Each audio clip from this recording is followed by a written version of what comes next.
recording. And then I will share my desktop. And I assume everybody is seeing my. Yes. Yes, the senior. Okay. That is slideshow. There we go.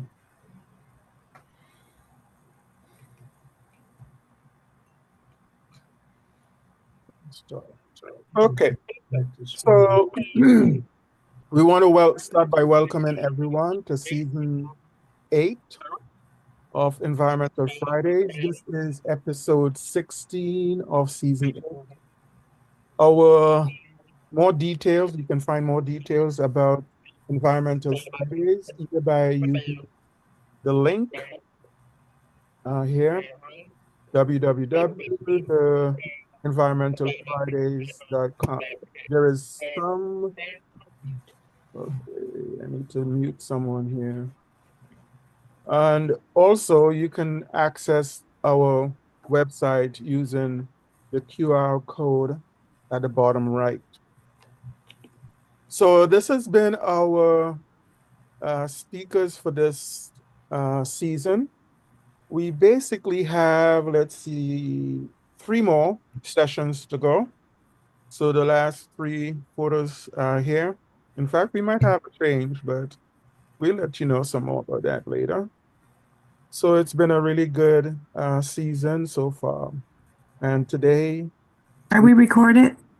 Yes, we are recording. Thank you. Yes, thank you.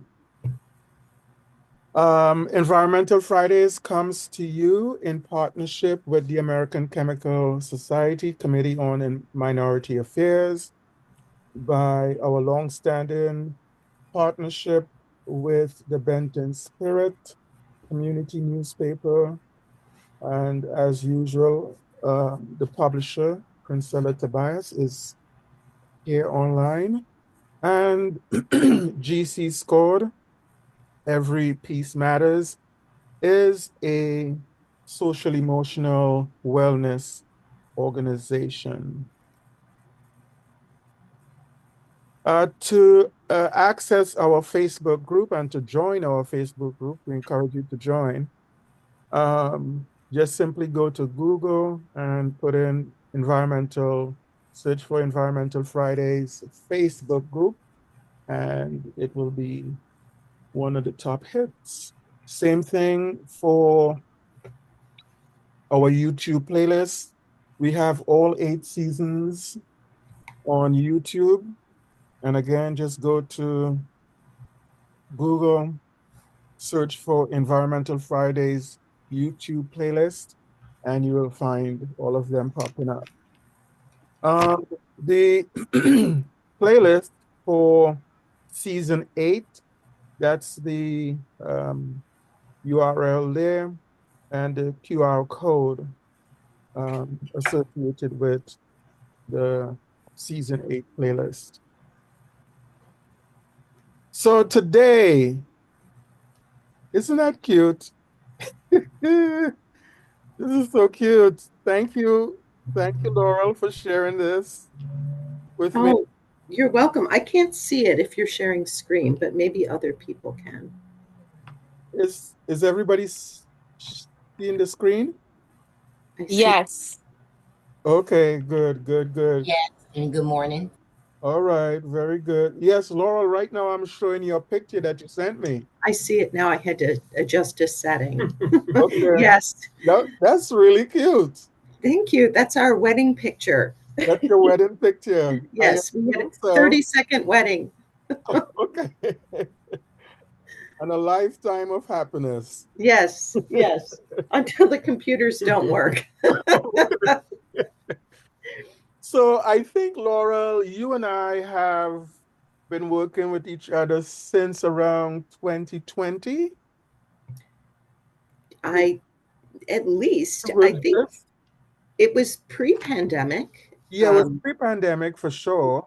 I think you are the one who I blame, anyhow, for inviting me to be in Michigan for was it an 8 a.m. Eastern time? I'm on Central Time. Yeah. Talk to a high school the day after a snowstorm. Mm-hmm. Maybe it was still snowing. The school was closed. It could have been 2018, to be It could have honest. been. Yeah. Yep. Yeah. So you've been involved with, making presentations to my high school students.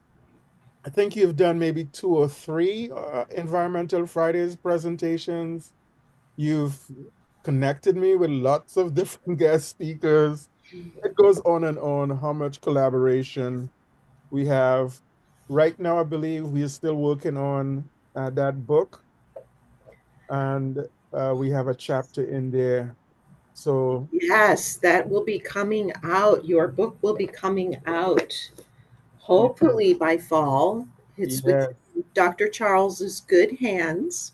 yes, yes, It's a book of case studies, and Environmental Fridays is one of 6 right, right. that's being independently published, not independently published by a science publisher, um, but it's all case studies using a federal government model for community revitalization, but it's not being published by the federal government. It's all being done through a different network, which is nice. Okay. So at this time, I want to do, an introduction that's a little bit more formal. And so we've done our informal thing here. So Dr. Laurel Berman, and she is known as Dr. B to her students. She's an environmental health scientist for the last 20 years or so. She's had experience working with communities disproportionately burdened by environmental harms. She holds graduate degrees, a PhD and a master's in environmental and occupational sciences from the University of Illinois at Chicago, UIC School of Public Health. And she focused there on industrial hygiene and toxicology. She currently teaches environmental health courses at the University of Illinois, Chicago. So it's a pleasure again to have you here, Laurel, to be a co-host this time and to introduce Lloyd. Yes, I'm happy to. So here's the formal Mm-hmm. um, introduction. Mm-hmm. Lloyd DeGrane is a Chicago based photographer, photojournalist. His work has appeared in the New York Times, Chicago Tribune, Chicago Reader, Midwest Energy News, The Guardian, and the Paris Match. He's also been on national public television. He's appeared in the New Republic and other national and international publications. His long term documentary projects include issues affecting fresh water on the Great Lakes and conditions in maximum security prisons in Illinois. For 10 years, he's had fellowships provided by the Medill School of Journalism at Northwestern University to focus on homelessness, its causes and consequences. Related stories were published in many print publications and read on national public radio and seen on national public television. Lloyd is also my other half, and he it's when you're in public health, you really don't have a lot of funding sometimes. So he teaches a full module in one of my public health challenges courses for undergraduates on the opioid epidemic in Chicago through 3 lenses. One is being unhoused. The other is medical management of opioid related disorders.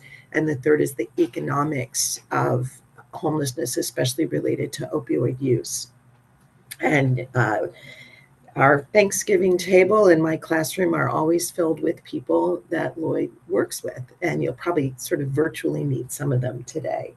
So with that, would you like me to share screen and run the So before he begins, I do have a poem on homelessness. You could see some of the words here, but I'll go to Yeah, this is a poem by Lorna Goodison. She's a Jamaican poet, but she teaches, I think, she's a professor emeriti at University of Michigan. And so there is a nice video of her reciting her poem. So I'll try and get to that here. Again, everybody is seeing this? Yes. Good.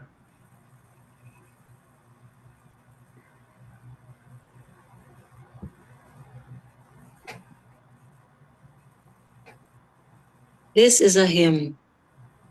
This is a hymn for all who ride the trains all night and sleep on sidewalks and park benches, beneath basements and abandoned buildings. This is a hymn. For those whose homes are the great outdoors, the streets, their one big room. For live men asleep in tombs, this is a hymn. This is a hymn for bag women pushing rubbish babies in ridiculous prams, dividing open lots into elaborate architects' plans. Mansions of the dispossessed, magnificence of desperate rooms. Kings and queens of homelessness die with empty bottles rising from their tombs. This is a hymn for all recommending a bootstrap as a way to rise with effort on your part. This is a hymn. May it renew what passes for your heart. This hymn is for the must be blessed, the victims of this world who know salt best, the world tribe of the dispossessed, outside the halls of plenty, looking in. This is a benediction. This is a hymn. All right, Lloyd. It's Very your, nice. I haven't heard that before. yeah, it's a powerful poem. Very Mhm. descriptive. Yep. So, all right, Lloyd.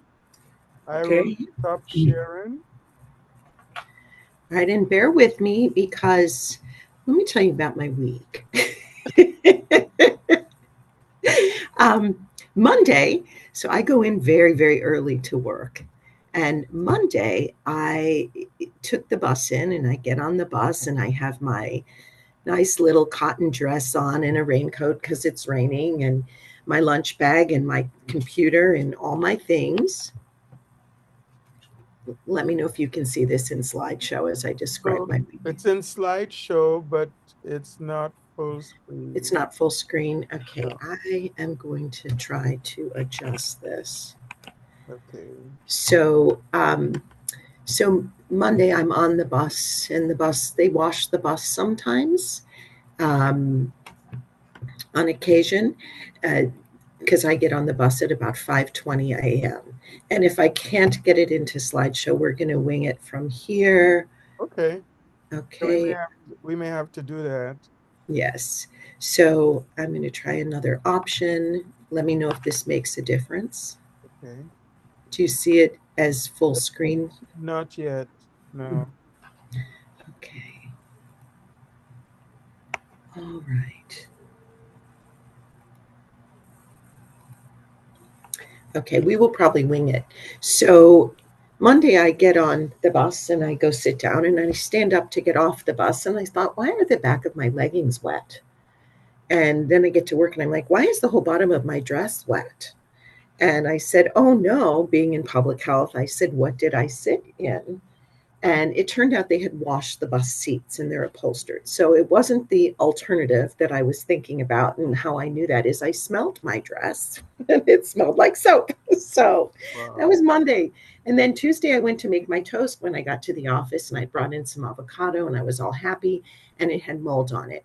So then I went down the street to get a breakfast sandwich, and my last class for one of my classes is Monday, and the students are presenting. So I ended up spending over $100 in ordering food to feed my class of 40 people, um, so they could have a little celebration because they're seniors. Then I come home and I get ready to teach my global health class from virtual, and my computer is broken. So then I had to teach from my husband's Mac, which is very hard to share screen on. And so now I'm on my ancient computer and fortunately had saved it. And what happened after that? More things happened. I don't remember. So now Friday, things are much better. So with that, I'm going to switch seats and turn this over to Lloyd to talk about downtown Chicago places where the homeless survive. And we've done our best to get the screen as large as possible. So if you don't see something or need us to pause, let us know.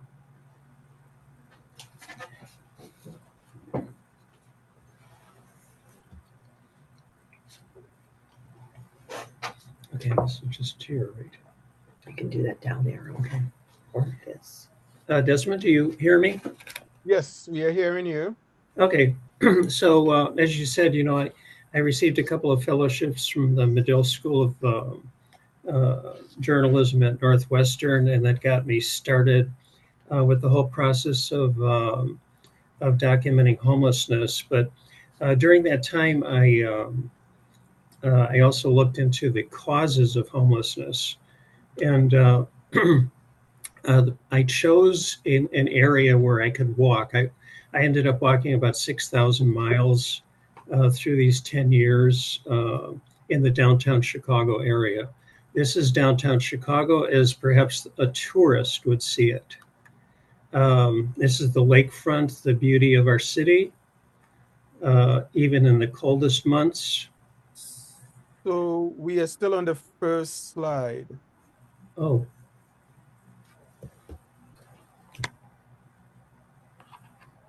All right, let me do something else here.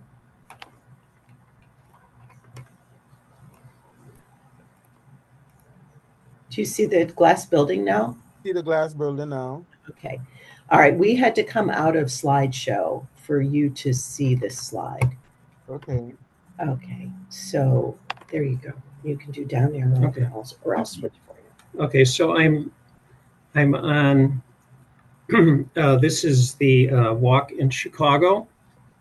This is the walking rush hour, and you could see a woman that's panhandling. It's actually called flying a sign.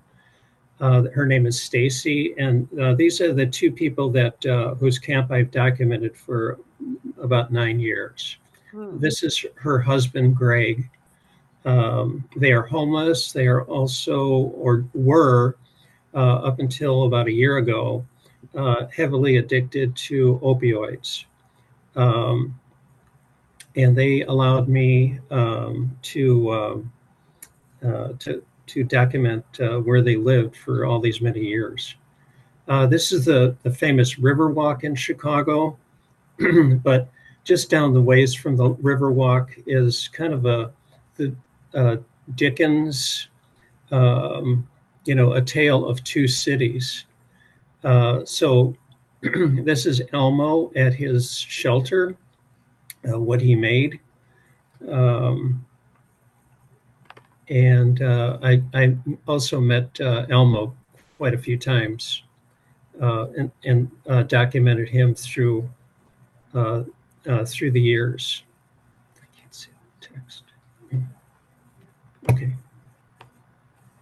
We're just pausing for a little technical problem here. Okay.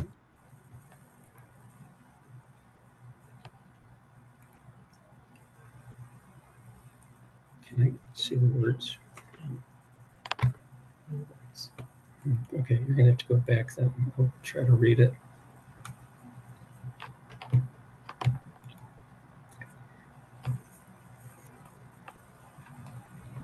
Are you seeing Elmo on the river?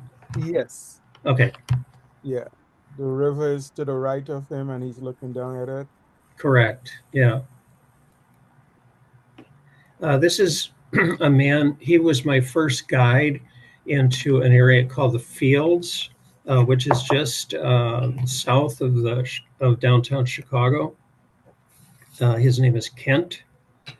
And he actually guided me to meet a variety of people that were staying in an area, in kind of an open area along the Chicago River, just about a mile to a mile and a half southwest of downtown Chicago.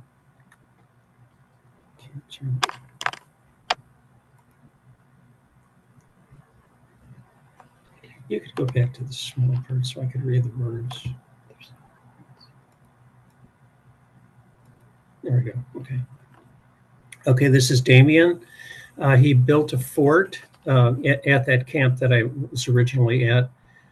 He had a lot of problems with robbers, thieves that actually stole from the homeless. Are you saying that? Yes. Okay. All right, that's good. Now I think we're kind of like settled in here.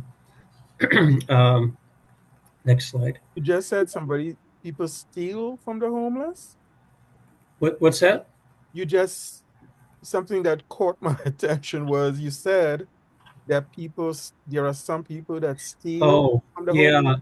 it's very common among the desperation of the homeless, and especially those that are addicted to steal and rob other people that are homeless who they think may have something that they could use.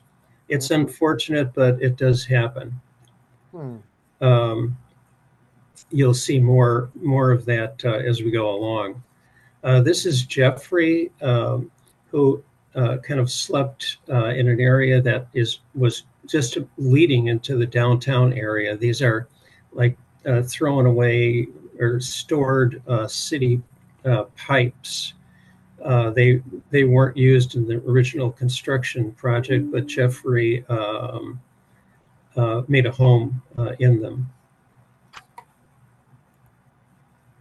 This is Jeffrey's hands.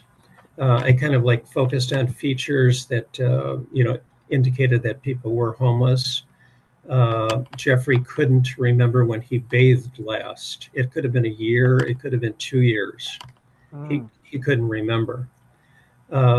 Closer to downtown now as I moved. This is my friend Jimmy, who's been at our home a couple of times. Jimmy has probably been homeless and addicted for maybe close to a couple of decades. But this is him when he lived in a place called the Fields, that area southwest of downtown Chicago. What I'm doing is kind of like taking you to the actual the tour that I took when I first started this homeless project south of downtown Chicago, and we're going to be moving in closer to the downtown area itself. In the homeless camps, especially along the river, many of the homeless people were plagued by rats.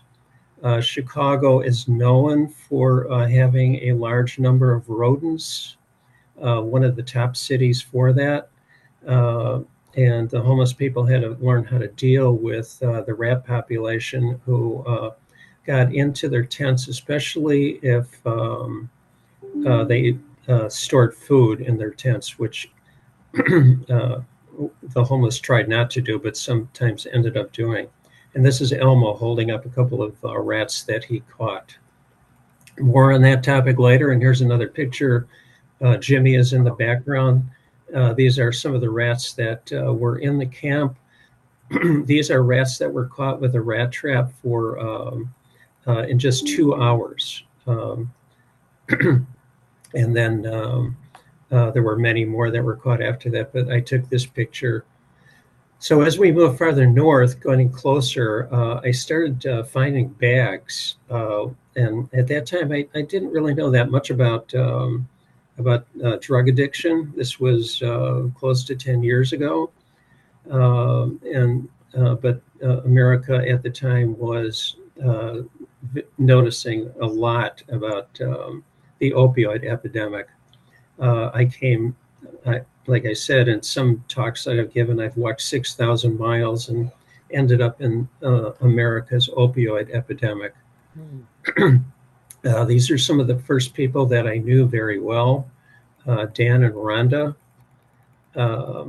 This is them at their camp. Many rats here too, because they kept garbage and food close to where they slept. Next slide. This is Rhonda, where she panhandled in downtown Chicago in the financial district. And then she was very good at panhandling. Dan, on the other hand, was not so good. Rhonda made up to $200 a day panhandling in the downtown financial district of Chicago. All the money was spent on drugs. This is Dan and Rhonda at their tent, and Dan Dan couldn't find a vein to shoot into that day, so Rhonda helped him. And that's her shooting Dan up with heroin.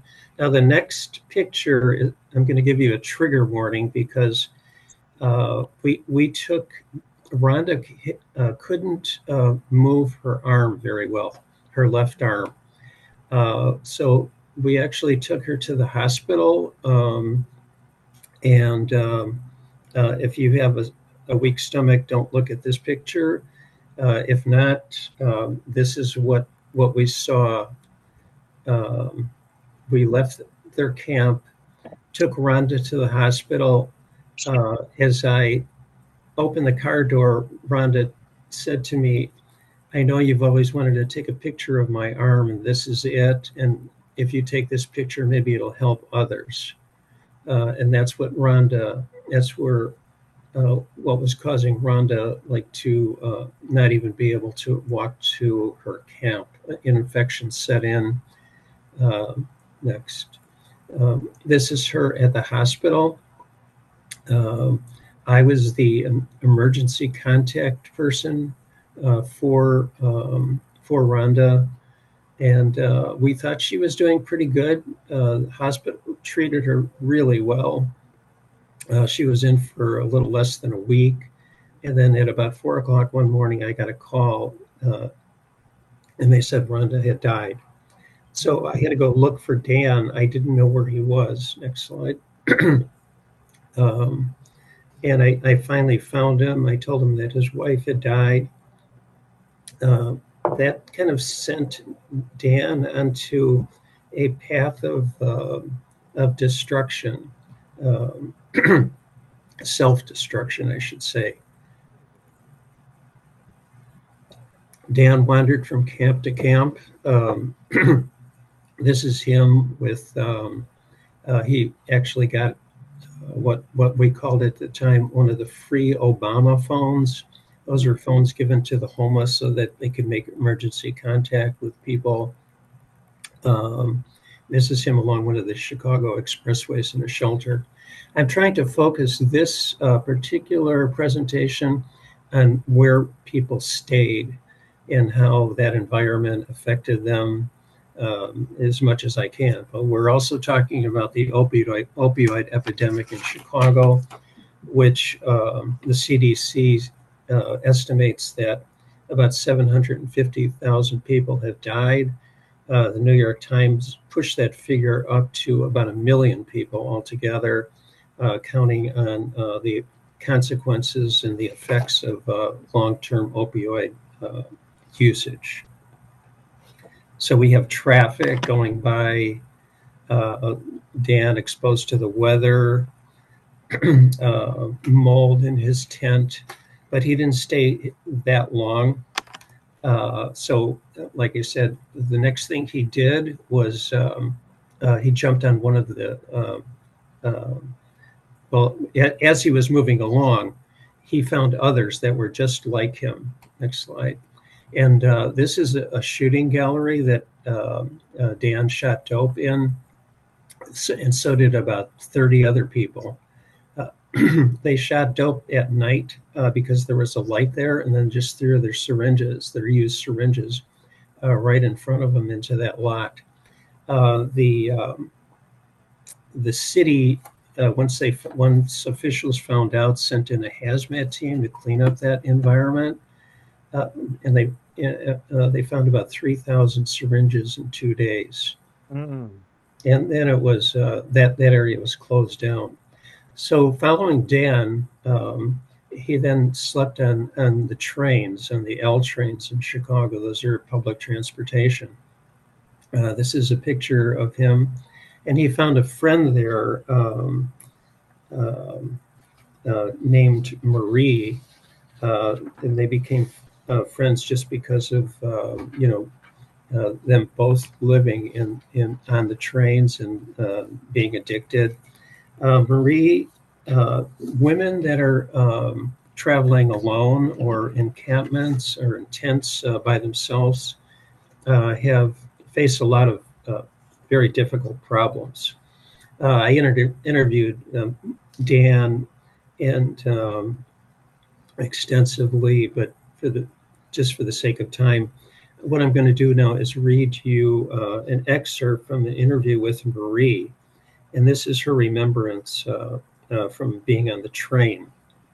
So this Marie, I remember there were other passengers on the Blue Line train from O'Hare Airport, mostly flight crews coming back from O'Hare Airport, maybe a few passengers too. I'm asleep, warm and comfortable. Then I feel somebody's hand on my thigh, and then feel that hand going up and caressing my butt, grabbing my ass. I sat up quickly and said, "What the fuck are you doing?"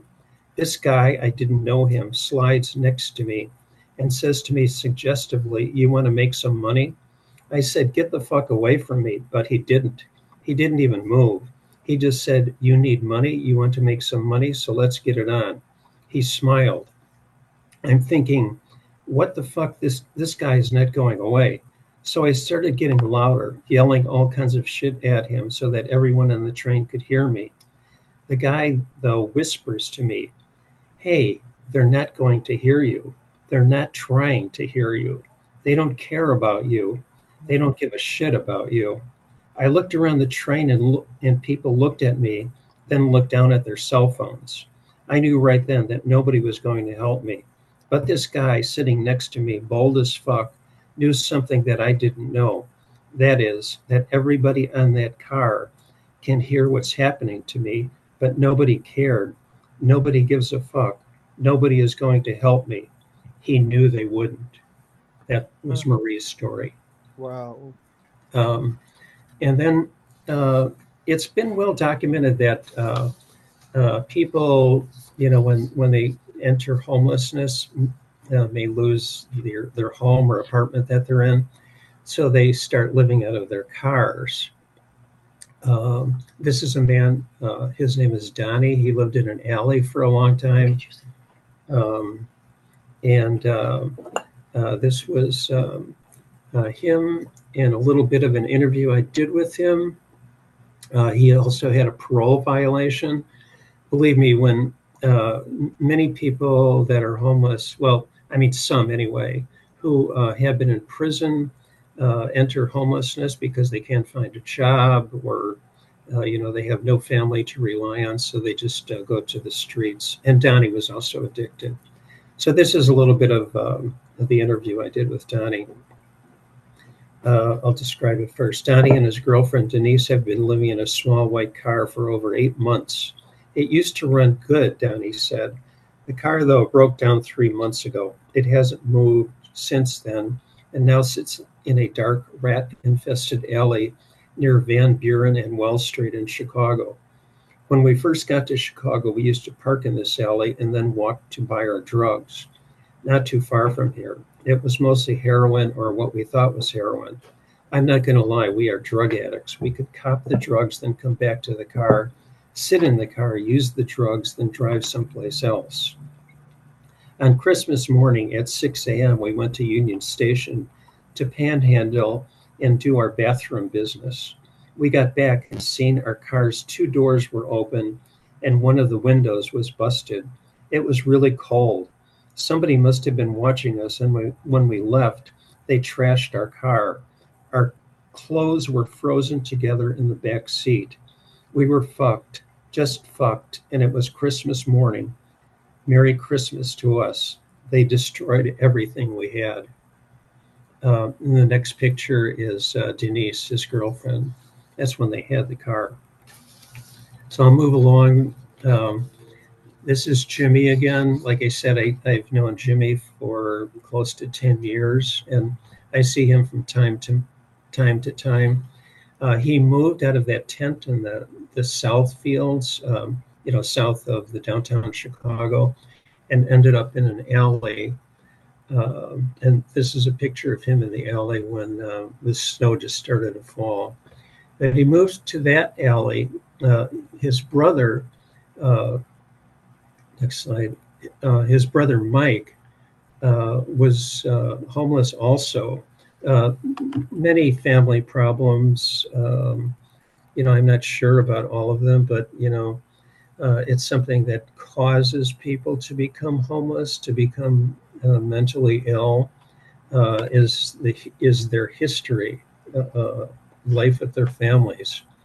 So Mike was staying in a place that I called Dumpsterville because of all the dumpsters that were there, and he just found a little place to hide among the dumpsters. And then Jimmy joined him there. And I took this picture just about a month ago. It was his birthday in Dumpsterville. Jimmy said, "This could be my last one. I never know." For his present, we went looking for a dope dealer. I didn't want him to be sick that day. So during my journey, I knew the dope dealers too. Not the ones that were in gangs, because I stopped with people that were homeless. So the drug dealers that I knew were homeless themselves, and would deal drugs just for their own addiction. Even though thousands of dollars might be going through their hands, they were always broke and oftentimes in debt to the drug dealer they worked for. Next. This is an encampment just outside of the downtown Chicago area. It's called the Chocolate Factory, because there was an actual chocolate factory just about a block away. Somebody needs to. Oh, okay.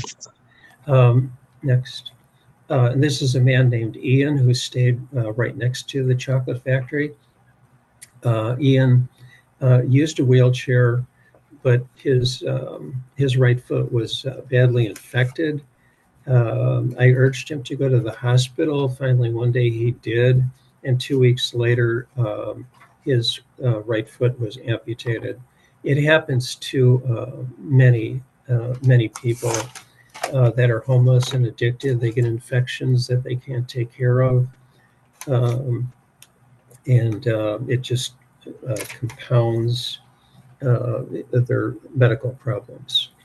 This is Ian's hands. I photographed them the day after he stayed in a tent, and it was 5 below zero. I had frostbite on one hand and kind of a severe wound on the other finger. Next. Open defecation at some of these camps, because there are no public restrooms, lead to, next slide, to rat infestation. You could see the rat holes, and one man even pointed out rat trails. So the rat trails go from the rat holes to tents in the encampments. Our city has a lot of Venezuelans. Some are real criminals, addicts that started in their own country and ended up in Chicago. In one particular camp, the Venezuelans were also plagued by rats. The size of the rats were so big that the Venezuelans called them little raccoons. Okay, now we're going to go underground. How are we doing in time? You have 17 minutes. Okay, so I'm going to take you underground into, and it's easy to remember allegories about the underworld, especially the philosopher Plato, who called it the shadow world. A perceived reality tainted by drug addiction is the real world for people that stay along the subterranean streets. And what I'm doing now is taking you underground in Chicago. There's a whole labyrinth of streets that crisscross one another, and they're home to a couple of hundred homeless people. The homeless people call that world insanity. This is a way to get to those streets. One of the walkways. Go ahead. This is the one of the train stations downtown. You could also enter that underworld that way. Next slide. And this is a man named Blanket, and I'll quickly read his story because he describes. So he describes the underworld that you will see very soon. Blanket says, "There's always so much danger here. You see evil everywhere. The underground in Chicago is one evil place to be. Hell is right here, and you're always walking through it. I stay in this hell. This is what hell be about. Everybody down here feels a lot of pain. They always in pain, man. That's what the drugs do for you. They numb the pain, kill it for a little while. You're always trying to kill the pain that you carry around, and you're always looking for the drugs to get the numbness back, to kill the pain that's always with you. Every day is the same here, but it's different in one way. The difference is evil. You never know when the danger is coming for you. The underground is a teacher if you pay attention. You learn off the thieves, the crooks and the rapists, and the muggers and the murderers, and all the dope addicts that are down here. You have to learn all this. It's how I stay alive. So now we are deep into the underworld of Chicago, the actual literal underworld, or the subterranean streets. Next, this is one of the people. His name is Chris. Next, and this is pretty much what happens down here. So this is a man named Chris who I knew very well. And you could see he's got bags of used drugs. He keeps them so that he could scrape them out at the end of the day and get a little bit from each bag and pretty much have almost a full bag after he scrapes them out. But what Chris said is there is no sense of urgency here. The drugs, you live every day, 6 hours at a time, and then it starts all over again. The whole process is repeated like this every day. And here's a man walking through a dangerous area called the Triangle. Well, it's actually shut down by the police because of violence that occurred there. This is a guy named Nick who was in a mix-up about a drug deal, and he was beaten for it. Again, here's my friend Chris, who was jumped one night when he left the underworld, and he knew about one of the places where you could charge your phone. He had one of those Obama phones. He was up charging his phone, and a van stopped in front of him. 8 people jumped out of the van and started beating him. He said it was just for kicks. They wanted to beat up some homeless people, and he just unfortunately was there. So further into Lower Wacker, the underground street, this is where Evie and her husband, Nick, stayed. This is Evie.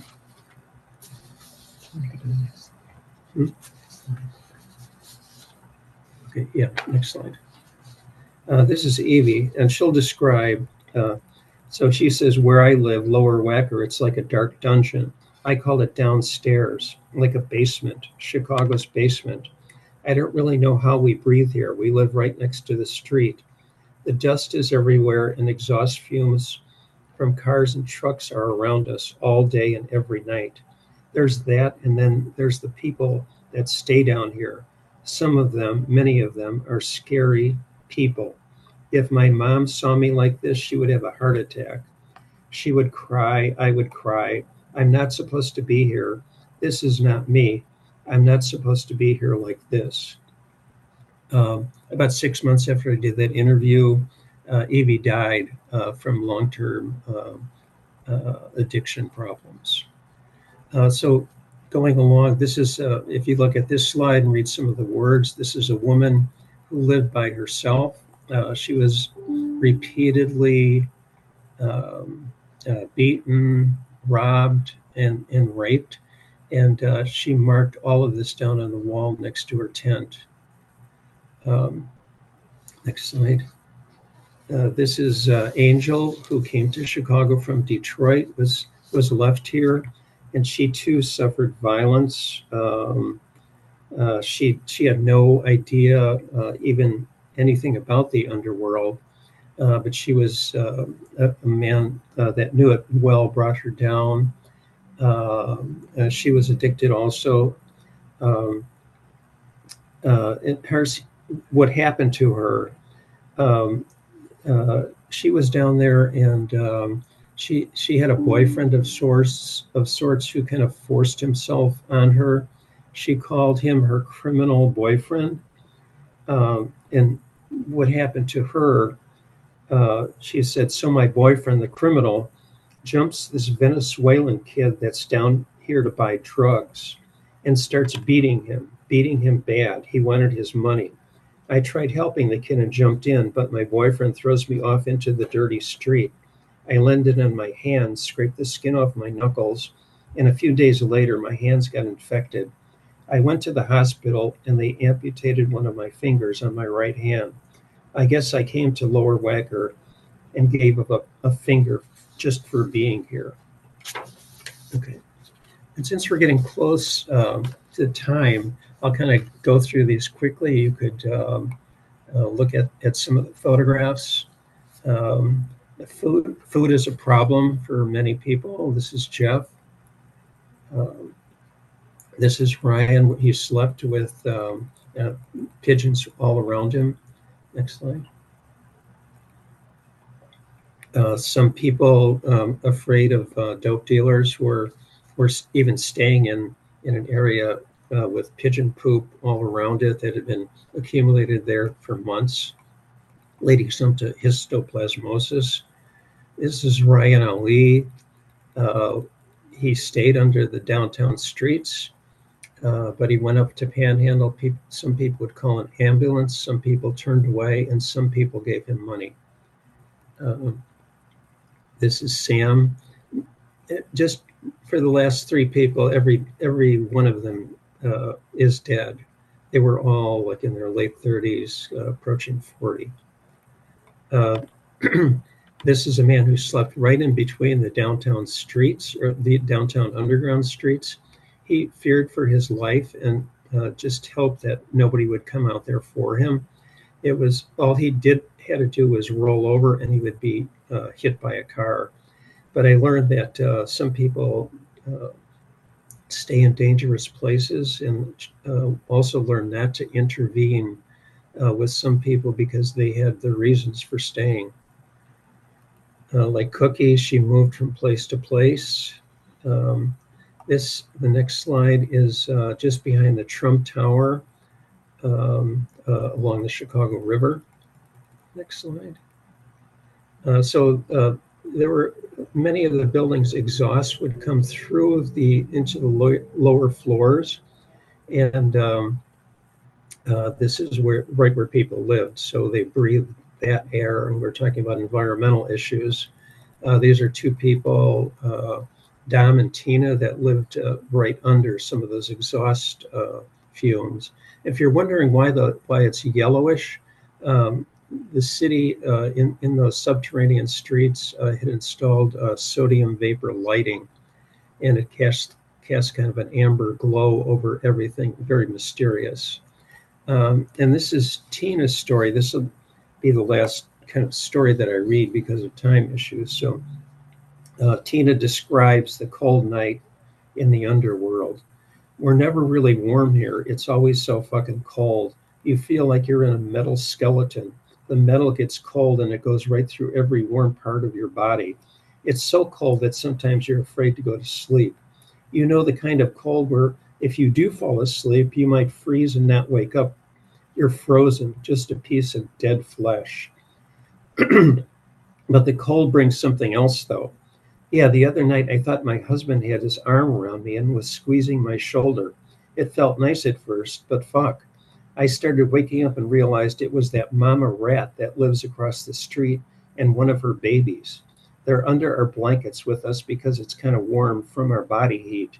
I yelled and threw the blankets off of me, and the mama rat ran off, but the baby was stuck down by my feet. I'm kicking at it, but it's stuck down there. I had to stand up, shake out the fucking blankets, and finally the baby jumped out. Dom, her husband, kicked it, and it flew further away into the street. Dom ran after it. He was pissed. I heard the thing squeal. I think he killed it. Then we went back to sleep. Next slide. And another, Mr. Black actually survived the polar vortex where it got to be minus 20 below zero because he knew what to do. This is Stacy and Greg, who you first saw at the beginning. They had a cat, next slide, named Simba, who kept the rats away. And this is a rat, a baby rat, adolescent rat, just outside of their camp. Their camp too, existed because they were addicted. So go ahead.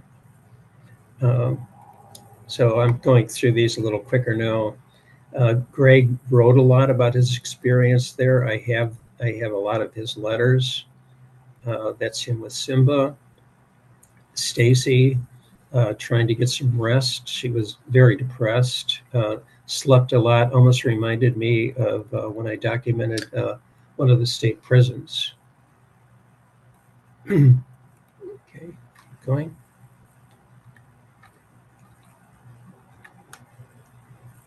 This is Stacy at the camp. And what I did also was document that camp over a 9-year period. I usually stayed in one or two spots and pointed my camera at the entire encampment. And through the years, the camp changed radically. You saw one picture. This is it at another time through the years. This is part of the camp at another time. These are some of the inhabitants of that camp. This is Black Blue.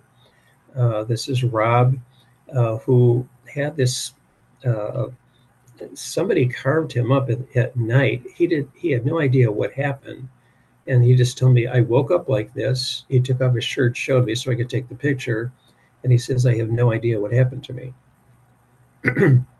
So before COVID, the city didn't have any type of toilet facilities for the homeless. But when COVID came around, they thought maybe we should isolate the homeless even more, because at that time the homeless were using just a bucket for sanitation in front of their tent. But when COVID hit, the city actually came down, and Stacy's reaction was getting a hand sanitizing machine and a portable toilet here was like Christmas and my birthday all in one. But it took COVID to do that. Next. And these are the public toilets and hand washing machine that were placed right outside of their encampment. One of my heroes, actually two of them, were the people that cleaned these public toilets. This is Lewis. He said, I just do my job. People don't bother me here. They know my work is good for them. Next. And this is Freddie. Freddie said, one time I was on the other side of Lower Wacker and had trouble opening the toilet doors. I had to really pull. Inside there was a dead body, a woman dead. She still had a needle in her arm. This again, like I said, I've been documenting this camp. This is another picture from another year. This is getting closer. This was taken in 2023. And just about 2 months ago, I went back to the camp, took one photograph, and now it's completely empty. So in that 9-year period, that camp went to having about 12 people stay there.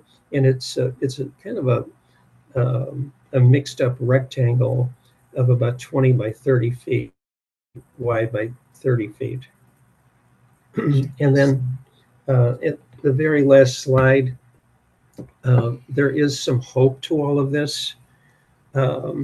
So this is somebody that actually made it out of Lower Wacker and now is sober and has a job. But I had given Chris my notepad on his last day there and asked him to write something about his last day. And he goes back to Plato. Remember Plato, I mentioned that philosopher at the beginning. Chris wrote, "I leave behind a ghost and set forth from Plato's cave." And that's the end of this story that I've got for you today. Okay, wow. Yeah, this is very different. This is like so eye-opening, to the point of like shock to know that this is happening.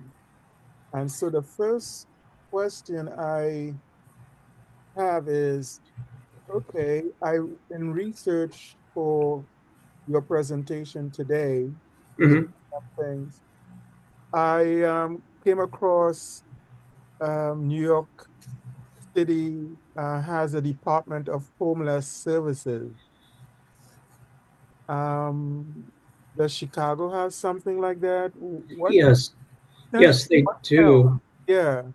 Yes, they have public services that are, you know, operated by the city itself.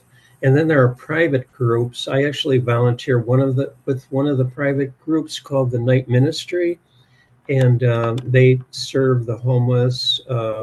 They have social workers that try to find housing for people. They also, one of my jobs is to give people harm reduction materials, needles, you know, clean needles and things like that that they use to keep people out of emergency rooms, which are pretty much the costliest part of medical procedures. It saves taxpayers a lot of money to be able to treat homeless people medically on the streets. But yes, there's a lot of help here. Um, One of the reasons why that camp in the last slide was empty, you know, not only did a lot of people die, but some of them were placed in housing, and you know, they were helped by social workers through the years. So there is help here. Yes. Marlene, you have your hand. Yeah, thank you for sharing. This is, yeah, I have no words. I know. Uh, Wow. what I do appreciate is that you actually document this and that it's being shared. And what struck me in the first few slides when you were downtown Chicago is how invisible they were.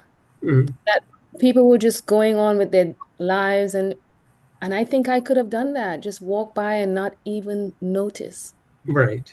So I thought, especially with the prevalence of the opiate epidemic in America, I Mhm. thought it was a topic that I could stick with and document through a series through years, but also focus on a few people Mhm.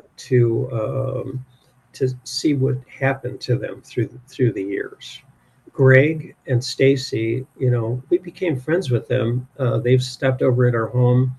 They're doing okay right now, but Greg, because of drug addiction, has lost um, all the function in his kidneys. So he has zero function in his kidneys and has to go to dialysis 3 times a week.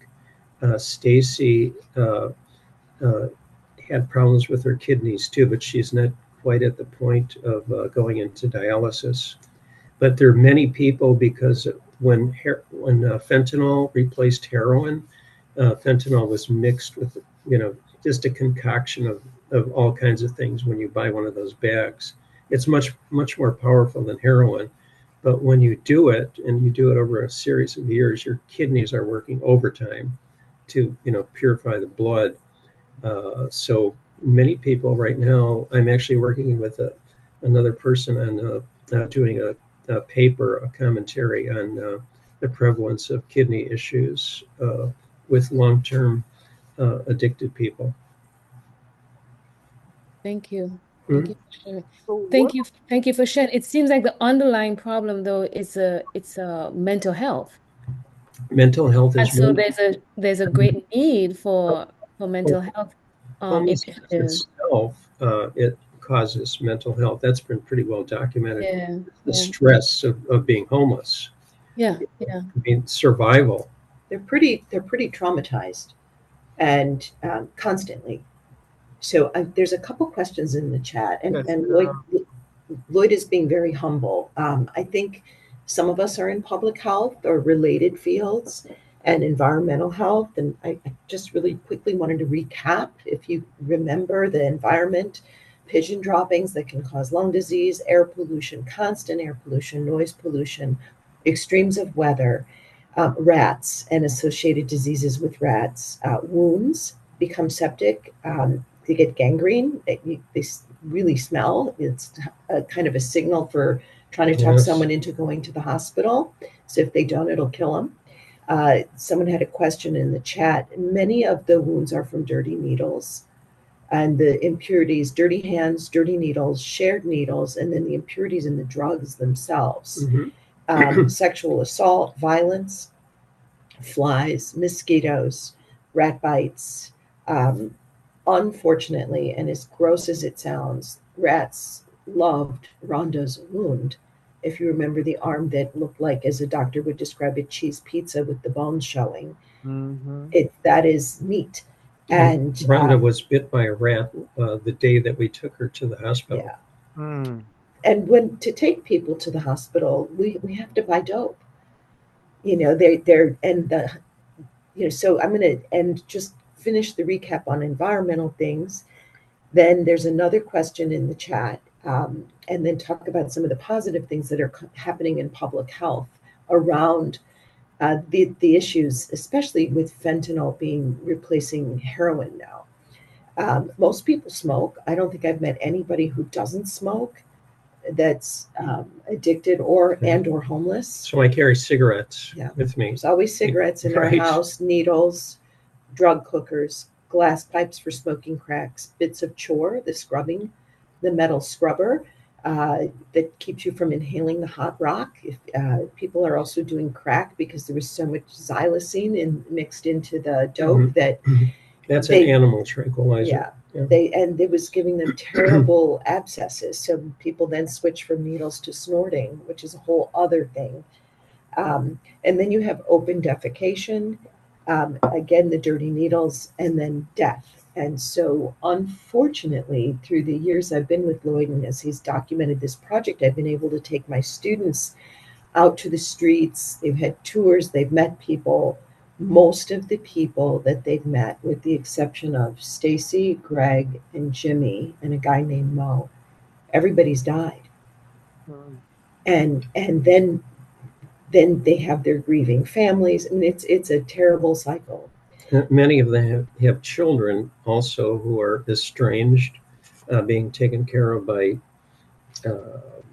organizations or their family if they're lucky enough. But so many people that you saw in that presentation have children.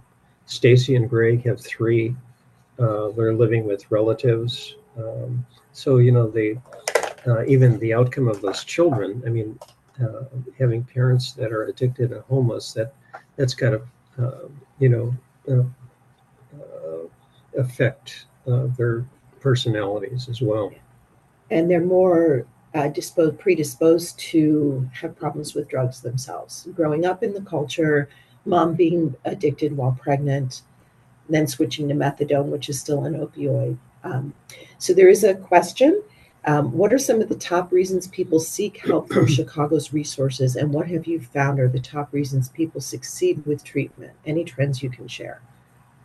Yeah, well, I think people, it all comes down to the people themselves. Like, after a certain time, maybe, after so many years of desperation and doing the same thing over and over again, one day or 1 week or 1 month, it comes down to, I want to stop. I just can't do it anymore because the alternative is death. So when people realize that, there are resources. One person that I met can call him, and he could have an Uber for you in 15 minutes to take you into rehab. And then there are other organizations too that are right there along with the city itself. But it's got to be you that wants to do it. That's the main thing. If you don't want to stop, uh, your life, or what a semblance of a life, just keeps on going, It's So, it's and it goes right to hell. it changes the ruts in the brain, Yeah. literally. So you have to use just to keep from being sick. If you ever watch, I think it's called Intervention, or an older movie called Requiem for a Dream, it's very accurate portrayal of this cycle of um, drug addiction developing, and then I call it circling the drain. People just begin to go down from there. As so kind of an anecdote, I officially stopped counting the dead people at 23, because everybody in Chicago knows 23 is Michael Jordan's number. oh And wow. so I stopped at 23, but the very next day, somebody else that I knew died. And a week later, another person died. So I would say, if I would have kept counting, I would say I've known 50 or 60 people that have died. So my question, another question is like, this is not a situation by any means that should should be happening. Even despite you said the city government trying to, offer services with different organizations, I'm assuming church group. What the bottom line then is, more, what more can be done to like really solve this problem? Or is it like there's a quote that says that the poor will always be with us? Um, is that what we sort of resign to, that the homeless would always be with us? Right. I mean, the homeless have been through the world, the history of the world for, hundreds of years, centuries. But people, we're talking about, one of the causes of homelessness, and that is drug addiction. And a lot of people are bringing up the concept of legalizing everything, and treating it all as right there in the open, and not having to hide from it, because we haven't done much. It's illegal and has been, especially heroin and then fentanyl. And you could see it's costing not only those million people that have died from it, but our country, the costs that have been racked up through this. It's estimated, the CDC estimates that we're talking about over $1 trillion, with incarceration and lost children and hospitalization and well, you name it, all of that stuff added up through the years. So, why not try legalizing it? I don't know if that would work. A lot of people have suggested that maybe that other countries, fentanyl is the precursors of fentanyl. It's been well documented that they come from China and India. They're sent to Mexico to the cartels, and then come into America, over the border. And now even there's been new reporting now that the Sinaloa cartel is even corrupting Canadian officials and getting their own members into the Canadian border, and having fentanyl shipped across Canada into the United States. So, I mean, yeah, Desmond, you hit on a question that, I really don't know the answer to. I know some of the things that might help, but there's no definite answer. So, okay, I'm assuming that this is a problem across the globe and maybe particularly in urban areas. As far as you know, is there a city, an urban area that is sort of like doing the best? I mean, the best is relative, but Yeah, right, I know. example, New York doing a better job? Is Houston I mean, do you have any sense of that?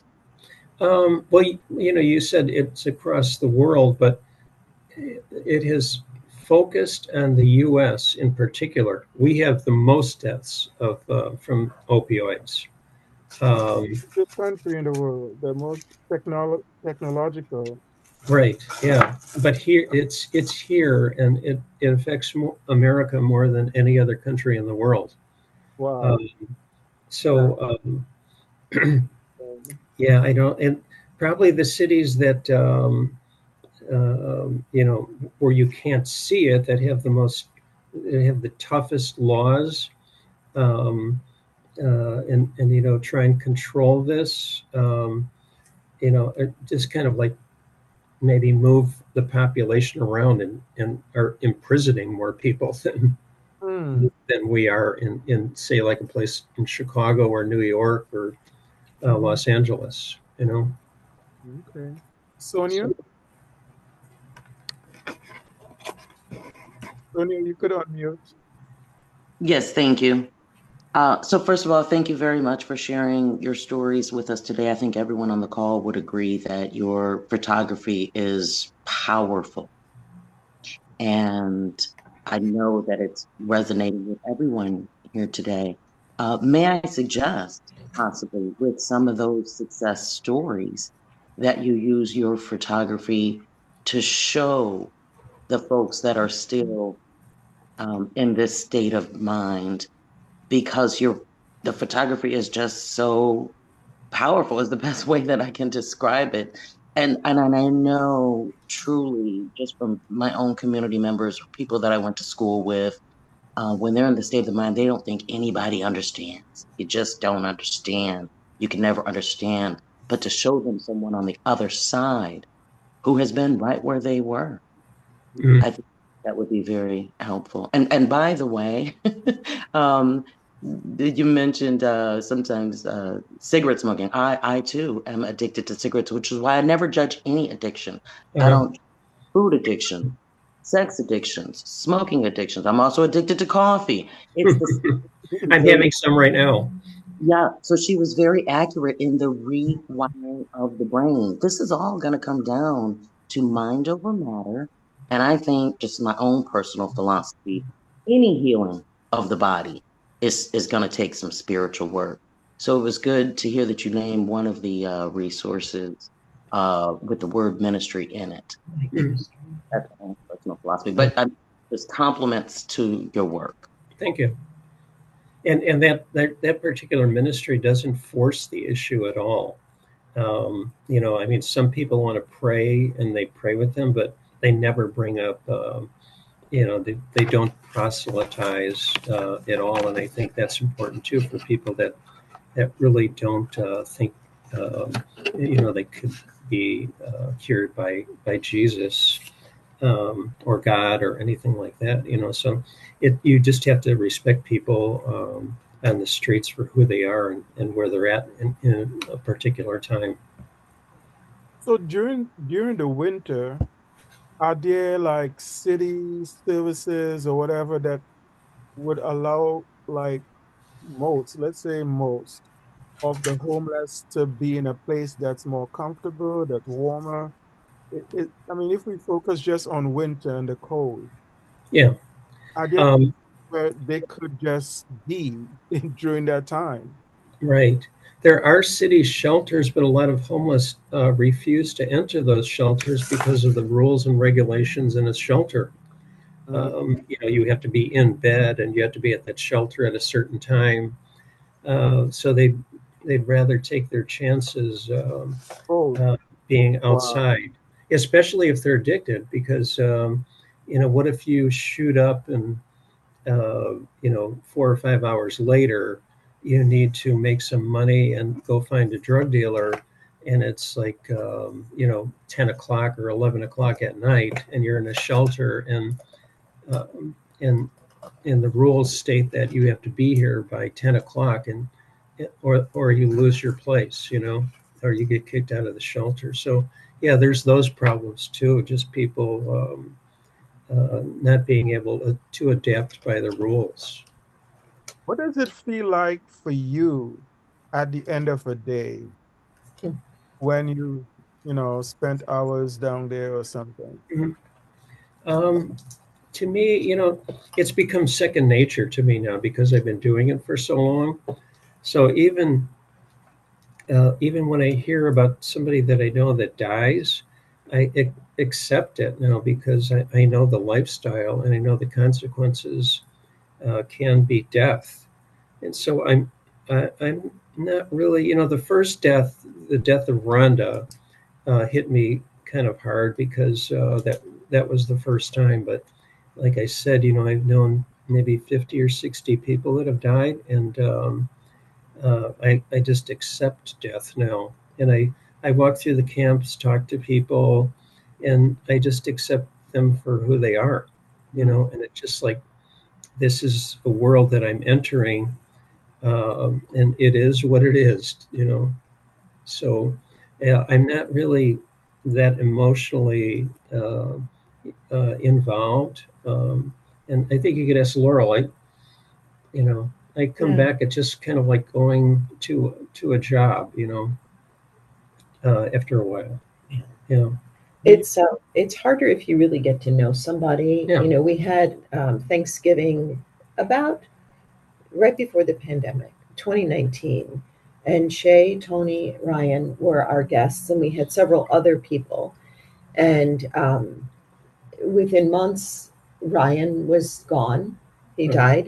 He actually was on dialysis. He could never really get clean, but he got into housing, and he pulled out his dialysis port and bled to death. And Shay died from heart disease. She was a former, what you call a pageant girl, high school, college. She was in pageants. She was, for her like classic American looks. And she died. Tony went home to the family, and we don't really know what's happening with him. Mhm. So that can be difficult. And I do think you kind of like we saw one guy on the street and we knew he'd been put into prison for drugs.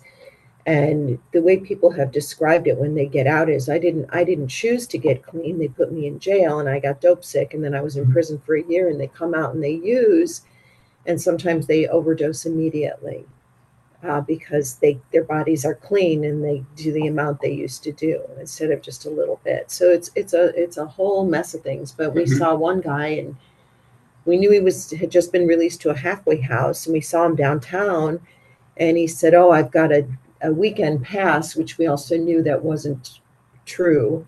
And we saw him, and then he went and shot up, and he was dead.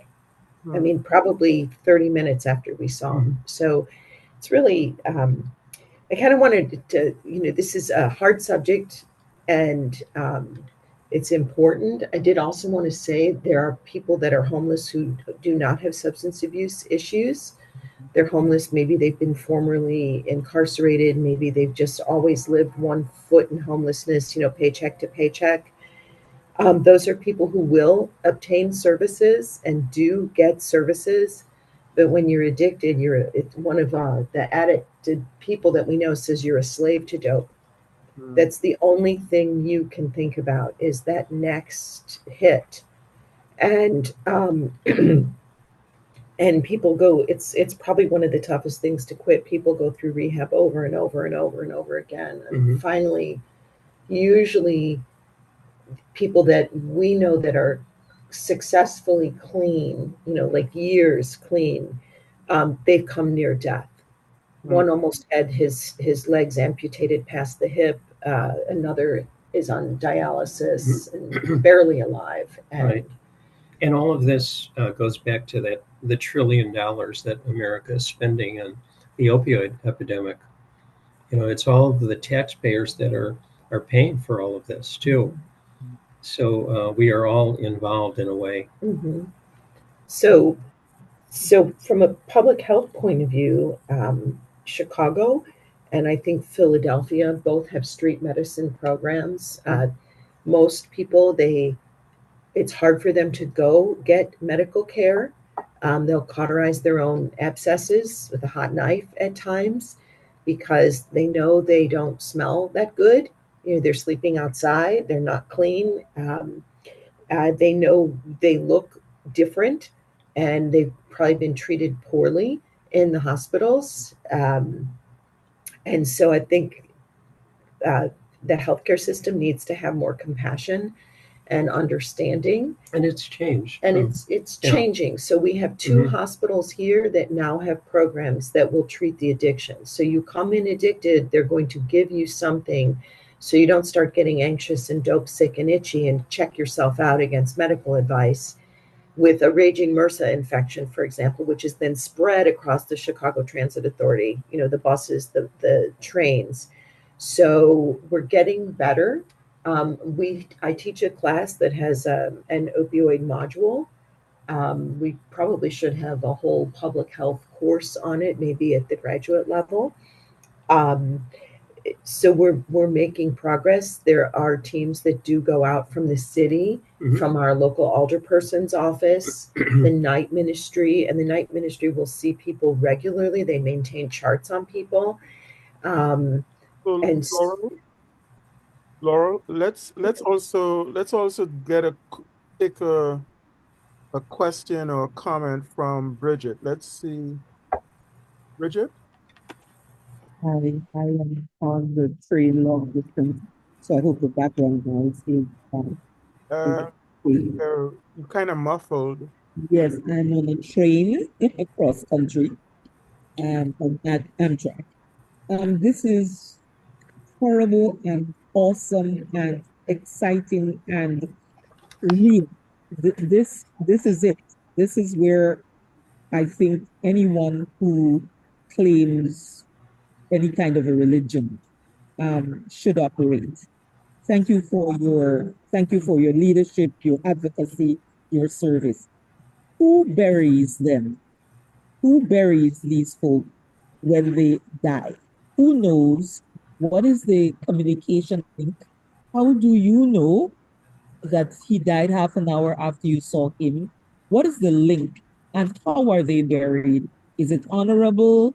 Help me understand. Thank you so much for this. Yeah, well, most people that are brought in that are homeless have no family. They're taken to the coroner's office of this county. It's Cook County. And if they're unclaimed after a certain time, I don't know how many months that is exactly, but then their bodies are cremated and put into a public area, a public cemetery. But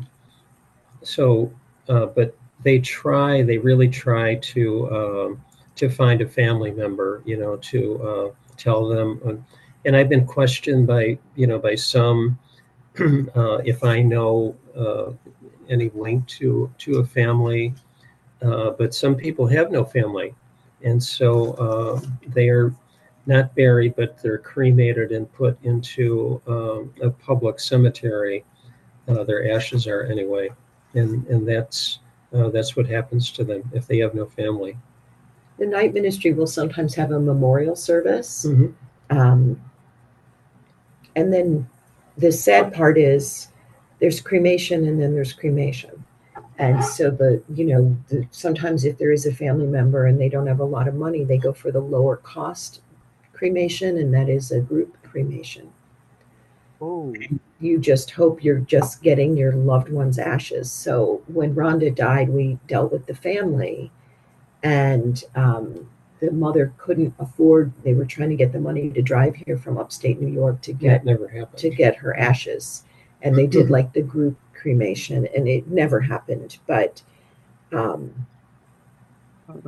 yeah. Yeah. Princess has a hand up. Princess. Oh, well, I'm just going to keep it brief. I want to thank the Berman family. That you guys are a wonderful team to show us this side of what's happening in our community, in our world. And I thank you for that. It made me actually think about a good movie. You know, you watch a good movie, you cry. You guys have made me cry. You know, a good movie can make you laugh, and a good movie can make you remember. When you remember a movie from 10 years ago, 20 years ago, or 3 days ago, and Lloyd, I have to tell you, your work and your photography, your art, your stories will make me remember. But even more importantly, it's going to make me show gratitude more. It's going to make me love deeper and harder. You know, I started thinking about me when I'm listening to you because I have to start thinking about something positive out of this. It's going to make my walk with Christ even stronger. It's going to strengthen that. And you've done that by just showing us today the environmental of homeless people in my former city, hometown of Chicago. But I know it's all over. And I want to thank you for sharing with us because you have made me from this day on being a better person, I'm certain. And thank both of you. You're a wonderful team. Thank you. And I was offered a book deal a few weeks ago. So hopefully in about a year or so, you'll be able to see, more of the photographs and the interviews in published material. So I'll keep you abreast of that. Oh yeah. I think this is more than a book deal. This is a textbook. This ought to go into schools. I'm very serious. Right. This ought to go into, you can differentiate, you can, vary on the theme, on the theme. You can go, I love Miss Princess's movie kind of thing, but it also can go into textbook because this is your lived experience. You're Well, thank speaking you. directly from the field. Thank you so much. One other thing, if I may, Dr. Murray, Uh-huh. we seem to be reacting in public health. We react to the ills of society. Is there any advocacy? Is anyone going after, say, the drug cartels or, uh, those bigger, those causative factors rather than just reacting? We have hospitals, we have street ministries, all those things. We're reacting to something that someone is initiating and benefiting from. We need to go to the problem. The problem is that it's produced. Right. Well, I mean, our current president has cracked down the border, but unfortunately, fentanyl is so powerful that a small bag just smuggled in a truck or a car or something like that, is enough for 1,000 people, to be high. So it's a very, I think you've got to address the issues that are causing the desire. Why are so many people wanting? And that the desire itself is even starting to lessen right now, because when I talk to some people, like in classes, people that are in their early 20s, they don't seem to be as involved, or even the desire is not there for these very hard drugs like fentanyl. Um, they don't know, their uncle hasn't died or their sister hasn't died from it, whereas like 10 or 20 years ago, and especially with OxyContin, that was prescribed as a painkiller for so many. That's not the cause of any people getting started into deeper drugs right now. So I think for the first time in 2024, the amount of deaths are actually starting to go down from fentanyl. So maybe there's changes taking place, and we won't see the thousands of people dying as they once did. In 2022, I think we reached the peak.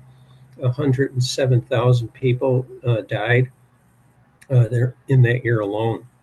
So it's been going down since then. So there's hope. So Lloyd, There's well, could do you have a sense that there are other persons um, in this same sort of field documenting homelessness either within the US or abroad?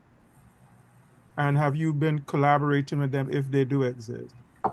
I mean, I'm sure, I have done it for a very long time, and people, there's always stories, so people are documenting this. I'm just doing it for the long term, and probably that's what's a bit different with my project, so, but yeah, there are other people that are documenting this, and there are people that are researching it as well too. So yeah, they're just out there. I'm just a little doing things a little bit differently, and sticking with the long term. Okay. All right, Princess, your hand is up, or did you have something else, Princess? Maybe not. Okay. Anybody else has, we at the top of the hour now. Anybody else has anything, comments, questions? Laurel, do you want to have a final word, Laurel or Lloyd? Go ahead. Yeah, so we teach an opioid module in the spring, usually in February, and I will have an exact date next year. So anybody is welcome if you're anywhere in the vicinity. It's a live class, and people are welcome to sit in. Uh, and the second thing is Lloyd and the nurse practitioner who used to be on the van, on the night ministry van, they're writing a commentary currently. And one of my graduate students is doing research on the shift of when fentanyl overtook heroin. Like there's no heroin in the samples that are being tested. So they are looking at the data on the samples that have been screened in Chicago. They're hoping to get hundreds, if not thousands, of data points. And then apparently there's a statistical program or some kind of program called Slicer Dicer where you can select different variables. And one of the things, if they can find data on it, Nina is going to be looking at, is there more trauma due to being homeless? And then the other factor is if you're already predisposed for kidney failure, how much more, when you look at the factors of diabetes and hypertension for kidney failure.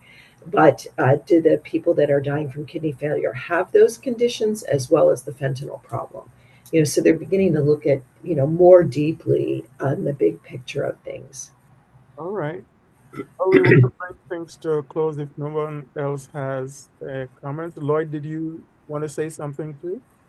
No, I just want to say thank you for listening, and it was interesting putting this all together, thinking about it from the environmental perspective, because I do make presentations about a lot of different aspects of homelessness, addiction, and things like that. But yeah, this was another way of looking at it.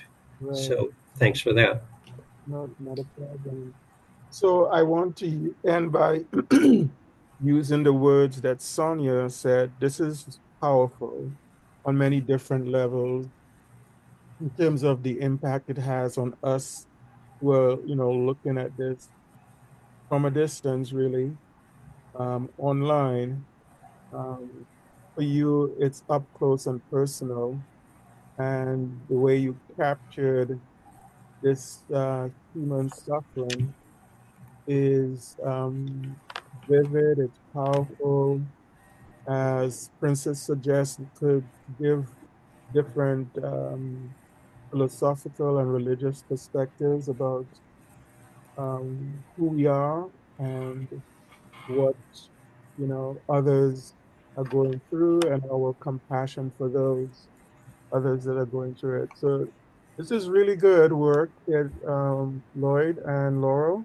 And we want to thank you so very much for sharing this and presenting this with us.